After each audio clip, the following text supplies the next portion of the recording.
तो देखिए अनुवाद कितना सुंदर है। जो स्वतः होने वाले लाभ से संतुष्ट रहता है। यहाँ पे हमें स्वतः होने वाले लाभ से, ऐसा नहीं है कि लाभ की कामना कर रहे हैं। भगवान लाभ देंगे तो स्वतः देंगे। तो जो स्वतः होने लाभ से संतुष्ट रहता है, जो द्वंद्व से मुक्त है, ठीक है, जो द्वंद्व से मुक्त है और ईर्ष्या नहीं करता, ठीक है, हमेशा उसका स्वभाव जो है एक समान रहता है, ईर्ष्या नहीं करता, जो सफलता तथा असफलता दोनों में स्थिर रहता है, ठीक है, सफलता हो चाहे असफलता हो, स्थिर रहता है, वह कर्म करता हुआ कभी बंधता नहीं है। देखिए यहाँ पे बहुत शुद्ध चित्र बताया गया है। हमेशा हमें इसी तरह रहना चाहिए। तो ज़्यादा अगर हमने जैसे सफलता प्राप्त कर ली, जैसे होता है ना कभी कभी कि धन का अर्जन ज़्यादा हो गया तो बड़ा मन खुश है, ठीक है, और फिर धन का अर्जन कम हुआ तो मन उदास हो गया। देने वाले भी वो हैं और ना देने वाले भी वो हैं। आप कितना भी प्रयास कर लीजिए, अगर धन ज़्यादा मेहनत से आता तो सबसे ज़्यादा धन मजदूरों के पास होता। तो मजदूर क्या है, मेहनत करते हैं कि नहीं करते, लेकिन नहीं, उनके पास भी धन नहीं है। किस्मत का खजाना है ये। जो हमने कर्म किए हैं उसके आधार पर धन का आवागमन होता है, लेकिन हमें ऐसे व्यर्थ की चिंताओं में नहीं पड़ना चाहिए। तो स्वतः होने वाले लाभ, स्वतः, वो सब स्वतः शब्द यहाँ पे इंपॉर्टेंट है। स्वतः होने वाले लाभ से संतुष्ट रहता है, संतुष्ट रहना चाहिए। हर परिस्थिति में संतुष्ट रहना, अच्छा हो तो भी संतुष्ट, बुरा हो तो भी संतुष्ट। हमारी बुद्धि भगवान से ऊपर तो बुद्धि नहीं है ना, कि हम लोग अपनी बुद्धि को भगवान से ऊपर बुद्धि माने कि अरे भगवान ये मेरे साथ क्या कर रहे हो। भगवान कुछ नहीं करते। भगवान हमेशा ही, कभी पिता अपने बच्चों के साथ कुछ गलत कर सकता है? नहीं करता। भगवान कभी नहीं करते। ये तो हमारे कर्म दोष हैं, जिसके कारण कभी कभी हमें बड़ा बड़ा लाभ और बड़ा बड़ा दुख मिलता है। ये कर्म दोष है। तो हमें हमेशा ही स्वतः रहना चाहिए। मतलब हमें ना तो सफलता हो जाए तो ज़्यादा प्रसन्नता नहीं करनी चाहिए, और असफलता हो तो ज़्यादा शोक भी नहीं करना चाहिए। अरे सब कुछ ठीक है, समय का हेर फेर है, समय के साथ साथ सब कुछ बदल जाता है। ये भगवान के दिए हुए जो कुछ भी हमें है वो प्राप्त है, ऐसा स्वीकार करना चाहिए। भगवान हमसे, हमारी बुद्धि भगवान से तेज तो नहीं है। हमारी बुद्धि है क्या भगवान से तेज? नहीं है। तो भगवान जो करते हैं वो शेष कर्म है। जो कुछ भी है वो सही है, उसको स्वीकार करना चाहिए। और ज़्यादा प्रसन्नता भी नहीं होना चाहिए कि अगर मान लो लाभ ही लाभ मिल रहा है, अरे अरे मेरे से बड़ा तो कोई धनवान नहीं, मेरे से बड़ा कोई ये नहीं, मेरे से बड़ा, यहाँ पर फिर वो क्या है, घाटे का सौदा हो जाएगा। तो हमें क्या करना चाहिए, सफलता हो असफलता हो दोनों में स्थिर, स्थिर मतलब एक जैसा स्वभाव रखना चाहिए। ठीक है, ज़्यादा उछलना भी नहीं चाहिए और ज़्यादा हवा में उड़ना भी नहीं चाहिए, बिल्कुल एक समान रहना चाहिए। वह कर्म करते हुए कभी बनता नहीं है, तो बनना नहीं चाहिए। तात्पर्य समझते हैं। तात्पर्य शील प्रभुपाद के माध्यम से शील प्रभुपाद की जय। तात्पर्य बताए, कृष्ण भावना भावित व्यक्ति अपने शरीर निर्वाह के लिए भी अधिक प्रयास नहीं करता। देखिए, कृष्ण भावना भावित व्यक्ति जो है अपने शरीर निर्वाह के लिए अधिक प्रयास नहीं करता कि मेरा गुजारा कैसे चलेगा, मैं क्या खाऊंगा, क्या पहनूंगा, क्या कैसे। ठीक है, कृष्ण भावना भावित व्यक्ति क्या करता है, भगवान पर आश्रित रहता है, भगवान की दया पर आश्रित रहता है, भगवान की सेवा में नित्य लीन रहता है। कृष्ण भावना भावित व्यक्ति वह अपने आप होने वाले लाभ से संतुष्ट रहता है। अपने आप हो जो कुछ होगा, लाभ होगा, उससे संतुष्ट रहता है। अपने आप होने वाले लाभ से संतुष्ट रहता है। वह न तो मांगता है न उधार लेता है, किंतु यथा सामर्थ्य वह सच्चाई से कर्म करता है और अपने श्रम से जो प्राप्त हो पाता है उसी से संतुष्ट रहता है। ठीक है, संतुष्टि देखिए कितना होना चाहिए। इस श्लोका में आपको बहुत सुंदर संतुष्टि बताई है। अगर आप संतुष्ट नहीं है, जैसे आपको जो कुछ भी दिया भगवान ने, ठीक है, जैसा कुछ दिया, घर परिवार, बच्चे, शरीर, जैसा कुछ दिया, अगर आप संतुष्ट नहीं है तो अभी कृष्ण भावना भावित भी नहीं है। तो कृष्ण भावना भावित व्यक्ति जो है वो क्या करेगा? संतुष्ट रहेगा, हमेशा संतुष्ट रहेगा, और उसको जो भी कुछ मिला हो उसके लिए भी भगवान का धन्यवाद देगा। उसका भगवान का धन्यवाद देना चाहिए। भगवान इतना सुंदर हमें जो कुछ भी दिया है आपने, और अपने से ऊपर वाले को नहीं, अपने से नीचे वाले को देखना चाहिए कि हम जिस परिस्थिति में हैं, क्या हमसे नीचे भी तो है इस संसार में। ऊपर वालों को देखेंगे, अरे वो अमीर है, टाटा बिरला, उससे फिर कभी भी पेट नहीं भरेगा, संतुष्टि नहीं आएगी, है ना। संतुष्टि तो अभी है ही नहीं कभी। जैसे कोई व्यक्ति पैदल चल रहा है तो उसको क्या चाहिए? साइकिल मिल जाए, साइकिल वाला चाहेगा, उसको स्कूटर मिल जाए, स्कूटर वाला, फिर कार वाला चाहेगा, कार वाला फिर वो जेट प्लेन चाहेगा। तो संतुष्टि कभी नहीं मिल सकती, ठीक है। तो इसीलिए क्या करना चाहिए? जैसे हमें भगवान रख रहे हैं, ऐसे ना, जाई विधि रखे राम ताई विधि रहिए, ठीक है। जिस विधि में रखे राम वैसी विधि में रहिए। और क्या बताया? अतः अपनी जीविका के विषय में स्वतंत्र रहता है। वह अन्य किसी की सेवा करके कृष्ण भावना अमृत संबंधी अपनी सेवा में व्यवधान नहीं आने देता, किंतु भगवान की सेवा के लिए वह संसार की दैवता से विचलित हुए बिना कभी भी कर्म कर सकता है।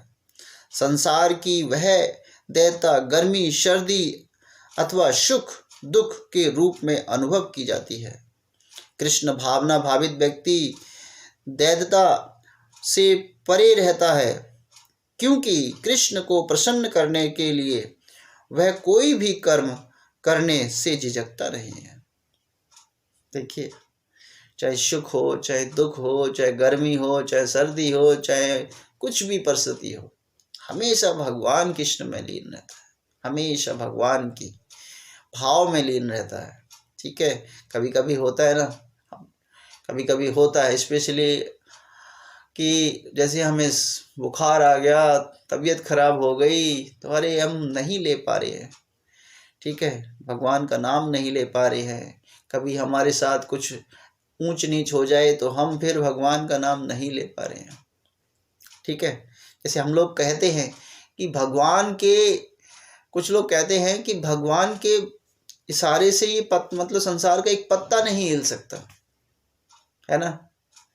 लेकिन ये कभी कभी ये होता क्या है, कभी कभी किसी के साथ अच्छा, कभी किसी के साथ बुरा। तो इसको हमें ऐसे समझना चाहिए कि ये कर्म फल है।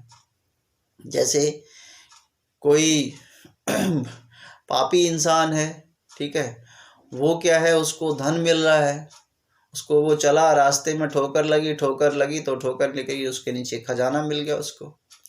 और जो भक्ति कर रहा है उसको क्या है, वो रास्ते में चला तो उसको कांटा चुभ गया। तो यहाँ पर क्या है कि समझना चाहिए, वो जो धन मिला है वो उसके पूर्व कर्म है, इसलिए उसको और बड़ा खजाना मिलना चाहिए था, लेकिन उसको इस जन्म में अच्छे कर्म नहीं है, इसलिए क्या हुआ, उसको कम धन मिला।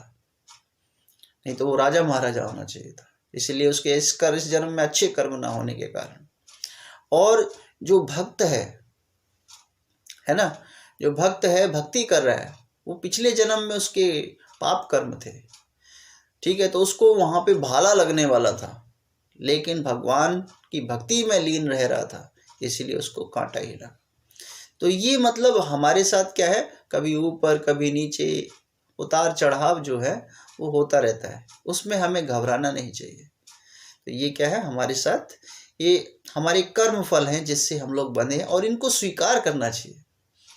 हमें हंसते हंसते स्वीकार करना चाहिए, दुख आए तो हंसते हंसते स्वीकार करो। अरे ये समय है, भगवान हमारा जो पिछला कर्म था वो इसलिए थोड़ा कम हो रहा है ना। जैसे हमने किसी से लोन लिया, ठीक है, किसी से लोन लिया, पैसे उधार लिए, और फिर वो उधार पैसे हम लोग देने लग जाएं, तो हमारा वजन जो है वो हल्का होता है। उसी तरह जब हमने पिछले जन्म में कुछ ऐसा कुछ किया है, कुछ ऐसे कर्म करे हैं जिसके कारण हमें जो कष्ट मिल रहा है, तो हमने क्या कर दिया, उसका लोन का चुकता कर दिया। तो हमें इस प्रकार समझना चाहिए कि घबराना नहीं चाहिए। उसमें भी अरे भगवान जो कुछ करते हैं अच्छा करते हैं, ठीक है, भगवान ने ये दिया ऐसे ही परिस्थिति, तो हम स्वीकार है, भगवान प्रसन्न रहते हैं, ठीक है। तो अतः वह सफलता और असफलता दोनों में ही संभाव रहता है। सफलता हो असफलता हो, दोनों हमेशा ही संभाव रहता है। ये लक्षण तभी दिखते हैं जब कोई दिव्य ज्ञान में पूर्णता स्थिर रहता है। ये लक्षण तब दिखते हैं जब कोई दिव्य ज्ञान में पूर्ण हो। तो इसीलिए अध्याय भी क्या है, देखिए, दिव्य ज्ञान है। तो सभी को सुनने का प्रयत्न करना चाहिए, दिव्य ज्ञान स्वीकार करना चाहिए। यह हमारे जीवन का जीवन को सुधार सकता है, प्रेम को आकर्षित कर सकता है, सभी में प्रेम की भावना को जगा सकता है, जीव जीव में दया की बात कर सकता है ना। तो हमें समझना चाहिए कि प्रेम भाव, भक्तों के प्रति प्रेम, घर परिवार के प्रति प्रेम, तो ये अध्याय जो है वास्तविक में हमें प्रेम भाव सिखाएगा, ज्ञान सिखाएगा। परिपूर्ण अध्याय है ये। जैसे हम समझ सकते हैं कि हमें कैसे प्रेम करना चाहिए। प्रेम की भाषा क्या है कि जैसे सास बहू है, ठीक है, सास बहू में हो रही है तो तब मैं हूँ, ठीक है, बोल आपस में दोनों लड़ रहे हैं, तो बड़ा कौन है?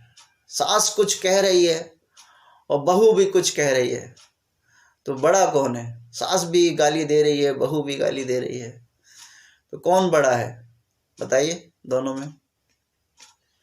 सास ने जवाब दिया, बहू ने भी पलट के जवाब दिया, तो कौन बड़ा है?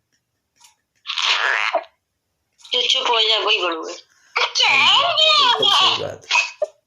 तो जो चुप हो जाएगा वही बड़ा है ना। तो सुनने की शक्ति होनी चाहिए, है ना, सुनने की शक्ति होनी चाहिए, सुनते रहना चाहिए। जैसे ये समझना चाहिए कि जैसे कोई जो भौंकता कौन है? भौंकता कौन है? कुत्ते भौंकते हैं, और जो उनके साथ भी भौंकने लग जाए, कुत्ता भौंक रहा है तो उनके साथ भी साथ साथ भौंकने लगे, तो कुत्ते में फिर फर्क क्या रह जाएगा? तो इसी प्रकार जो है हमें सुनना सबसे बड़ा है, सुनने की शक्ति रखनी चाहिए, सुनने का प्रयत्न करना चाहिए, तभी जीवन की गाड़ी चलेगी। हरे कृष्णा। तो हमें ऐसे कर्म से हमें ऐसे समझना चाहिए कि हमेशा दिन एक जैसे नहीं रहते, हमेशा एक दिन जैसे दिन नहीं रहते। तो वो दिन क्या है, ऊपर नीचे होते रहते हैं, लेकिन संभाव सद्भावना में हमें अपने आप को जीवन व्यतीत करना चाहिए, सभी के प्रेम हासिल करने की कोशिश करना चाहिए, ठीक है। तो भक्ति की विधि में ये है, भक्त को चाहिए कि वह कृष्ण के लिए सारी चेष्टाएं करे, जो कुछ भी कर्म हो वो सारे कृष्ण के लिए करे, उनकी कृपा के लिए ललायत रहे, भगवान की कृपा के लिए ललायत रहना चाहिए। भक्तों के साथ मिलकर विभिन्न उत्सवों तथा यथा कृष्ण जन्माष्टमी और रामचंद्र के जन्मोत्सव में भाग लेना चाहिए, ठीक है। अभी जो है कुछ समय बाद नित्यानंद प्रभु जी का आविर्भाव आएगा। नित्यानंद प्रभु जी, ठीक है, चैतन्य महाप्रभु, नित्यानंद महाप्रभु, उनका आविर्भाव आएगा। तो इसमें क्या है कि चाहे वो कृष्ण जन्माष्टमी हो, चाहे वो भक्तों का या फिर भगवान का कोई भी संग हो, तो सभी भक्तों को मिलकर जो है वह उत्सव मनाना चाहिए। भक्तों को चाहिए सभी प्रकार से कृष्ण के शरण में जाए, भक्तों को चाहिए सभी प्रकार से कृष्ण की शरण में ही रहना चाहिए। कार्तिक व्रत जैसे विशेष व्रत रखें। कार्तिक व्रत जैसे होता है, कार्तिक महीने में नियम को स्वीकार करना चाहिए, वही व्रत है, पक्का भक्ति में रत होना चाहिए। भक्ति के 64 कार्य में से कुछ महत्वपूर्ण कार्य हैं। भक्ति के 64 कार्य हैं, ठीक है। तो 64 कार्य में से सबसे महत्वपूर्ण कार्य क्या है? अब ये जागृत कैसे होगा, भक्ति कैसे जागृत होगी? तो वो वही है कि साधु संग नाम कीर्तनम, साधु संग नाम कीर्तनम, भागवतम स्मरणः, मथुरावास, श्रीमूर्ति श्रद्धा सेवनम। कौन से कितने कर्म हो गए? 5। तो ये भक्ति को जागृत करते हैं। साधु का संग करना चाहिए। साधु का संग, जैसे अभी अभी हम लोग भक्ति कर रहे हैं, मिलकर भगवान भक्तों के बीच में आना चाहिए, कथाएं का श्रवण करना चाहिए। इससे क्या है, हमारा जो जीवन जो है वो सुधरेगा। जैसे कोई कहता है कि कोई कह रहा है कि अरे प्रभु जी, हमारे यहाँ पर लड़ाई दंगे बहुत होते हैं, मन शांत नहीं रहता है, कभी कभी क्रोध भावना, बहुत चिड़चिड़ा स्वभाव रहता है। तो जिनका चिड़चिड़ा स्वभाव है वो क्या करें, अवश्य कथा को सुने। अवश्य उनके प्रतिदिन जीवन में कथाएं होनी चाहिए। 10 मिनट, 15 मिनट, 20 मिनट, ठीक है, जहाँ जितना समय हो सके उसको कथा सुनना चाहिए। चिड़चिड़ा स्वभाव का सॉल्यूशन। तो ये क्या है, साधु संग, भक्तों का साथ करना चाहिए, कथाओं का श्रवण करना चाहिए। साधु संग नाम कीर्तनम, भागवतम श्रवण, नाम का कीर्तन करना चाहिए। हरे कृष्ण कीर्तन करना चाहिए। एकादशी पे हम लोग कीर्तन करते हैं, बहुत से भक्त लोग पार्टिसिपेट करते हैं, बहुत से नहीं करते। उस दिन तो करना चाहिए सबको। जिसका व्रत हो वो भी करे और जिसका व्रत नहीं है वो भी अवश्य करे, कीर्तन में भाग लेना चाहिए। तो साधु संग नाम कीर्तनम, भागवतम स्मरण, ठीक है, भागवतम का स्मरण करना चाहिए। भगवान की भागवतम की लीलाओं का स्मरण करना चाहिए। आप सो रहे हैं, लेट गए, नींद नहीं आ रही, क्या करें, भगवान की लीलाओं का स्मरण करें। देखिए भगवान कृष्ण ने कितनी सुंदर सुंदर लीलाएं करी हैं। ऐसे मन में विचार करके उनकी लीलाओं को अंदर अंदर सोचना चाहिए, ठीक। और मथुरावास, मथुरावास ये बहुत इम्पोर्टेंट है कि आप लोग हमेशा मतलब घर का ऐसा माहौल तैयार करें, घर में ऐसा माहौल तैयार करें जैसे घर ही मथुरा लगने लग जाए। ऐसा होना चाहिए, ठीक है। कहीं पर हरि नाम दिखना चाहिए, कोई हरे कृष्ण करता नहीं चाहिए, कोई भोग लगाते हुए दिखना चाहिए, कोई कीर्तन गा रहा है, कोई सुन रहा है, कोई इस तरह का मथुरावास हो जाना चाहिए, ठीक है। मथुरावास का मतलब ये नहीं कि मथुराई में जाके वास करने लग जाओ, ये मतलब नहीं है। मथुरा बना दो, जहां रह रहे हो वहां पर भगवान का धाम बना दो, ठीक है। और श्री मूर्ति श्रद्धा सेवन, और फिर क्या है, भगवान की विग्रहों की सेवा करनी चाहिए। तो अगर ये 5 प्रकार के कर्म कर रहे हैं तो आप लोग भक्ति में लीन हैं, ठीक है। और ऐसा नहीं है कि घर को ही मथुरा बना दिया लेकिन वृंदावन धाम में प्रवेश नहीं करते, वहां पर भी धाम में जाना चाहिए, ठीक है। धाम के लिए ललायत रहना चाहिए, इच्छाएं होनी चाहिए कि अब मैं कब धाम जाऊंगी, ठीक है। तो यहाँ पे भगवान मनुष्य को चाहिए कि वह भक्तों की संगति करे, ठीक है, भक्तों की संगति, पवित्र भगवान के नाम का कीर्तन, श्री भागवतम का स्मरण सुने, मथुरा वास करे, श्रद्धा सम्मान पूर्वक अर्च विग्रह की सेवा करे। तो ये भक्ति के 5 अंग सर्व अंग में सबसे श्रेष्ठ हैं। यदि इन 5 में से थोड़ा सा भी संपन्न किया जाए तो क्या जागृत होगा, कृष्ण प्रेम जागृत हो जाएगा। तो भगवान कृष्ण के प्रति बहुत ज्यादा प्रेम जागृत होगा। तो शील भक्ति विनोद ठाकुर ने इंगित किया है कि कार्तिक मास में विशिष्ट व्रत रखने पर तथा 35 बातें, ये 35 में से 4 अंग और जोड़ दिए जाएं तो शरीर के विभिन्न अंगों में क्या होना चाहिए, तिलक लगाना चाहिए। सारे शरीर में भगवान के नाम का लेखन होना चाहिए। अर्च विग्रह की मालाएं स्वीकार करना और चरणामृत लेना चाहिए। जो भी पुष्प अगर हम भगवान में अर्पित करें, अगर हम माला अर्पित नहीं कर रहे हैं तो पुष्प अर्पित करें, तो उस पुष्प की बाद में सुगंध अवश्य लेना चाहिए, उसको अपने मस्तक पे लगाना चाहिए। तो वो क्या है, कृपा करेगा, भगवान की कृपा है, जो कुछ भी मिल रहा है वो भगवान की कृपा है। तो यहाँ पे अर्च विग्रह की मालाएं स्वीकार करना और चरणामृत लेना चाहिए, चरणामृत लेना चाहिए।